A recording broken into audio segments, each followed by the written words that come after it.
Faleminderit kryetar.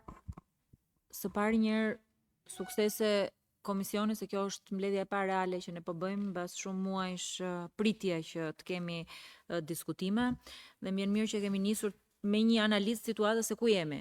Çfarë ka prodhuar reforma e 10 viteve pak më shumë më parë.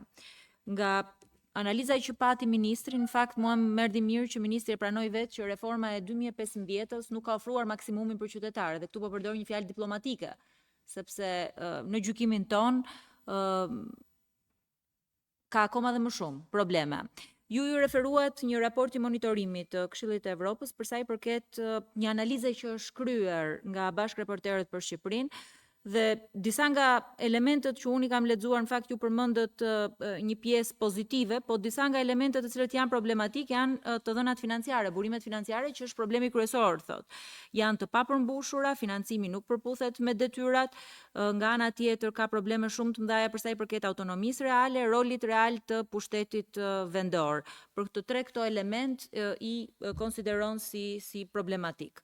Në një sër të dhënash që ju përmendët dhe në një sër analizash që ju kryet, pavarësisht se të ardhurat e pushtetit vendor janë rritur nga pothuajse 32 miliard kanë shkuar në 64 miliard, 45% e këtyre të ardhurave vazhdojnë që vinë nga transfertat e qeverisë qendrore dhe vetëm 10 bashki e plotësojnë kriterin që 50% e tyre duhet vinë nga të ardhurat e veta.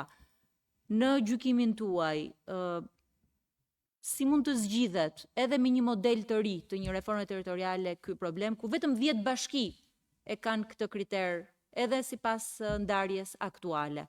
Pra në asnjë rast, vetëm po e quajtëm Shqipërinë një bashki, unë besoj që mund të plotësojmë kriteret minimale.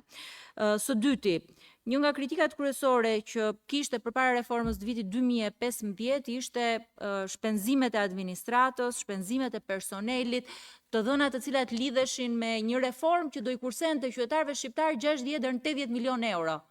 Kush ka qenë atëherë në kohë e mban mend fjalin 60 deri në 80 milion euro, u bë në çdo diskutim në parlament. Sot shpenzimet e personelit janë rritur me 142% në periudhën 2014-2022, ndërkohë që shpenzimet kapitale janë rritur vetëm me 4%. Në gjykimin tuaj, cila ka qenë problematika që qeveria shqiptare ka dështuar që të rrisë shpenzimet kapitale, ndërkohë që janë rritur shpenzimet e personelit? Lutem, mos është më mirë i bëjmë pyetje një nga një se po bëhen shumë edhe mbas. Po mund edhe t'i grupojmë bashkë apo si ta gjykoni? Kryetarët e din.